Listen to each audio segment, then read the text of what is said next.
বাংলাদেশ নদী পরিবেশ অধিকার রক্ষা সোসাইটি আয়োজিত বৃক্ষরোপণ আজকের বৃক্ষরোপণ কর্মসূচিতে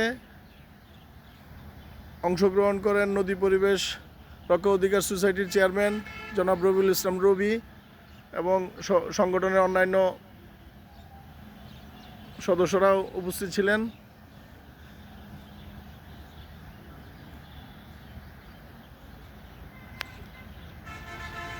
বাংলাদেশ নদী পরিবেশ রক্ষা অধিকার সোসাইটির অন্যতম উদ্দেশ্য পরিবেশ রক্ষা, বৃক্ষরোপণের মাধ্যমে বাংলাদেশের নদী পরিবেশ, বাংলাদেশের অন্যান্য ওয়েদার এবং অন্যান্য পরিবেশ রক্ষার ক্ষেত্রে বিশেষ ভূমিকা পালন করা।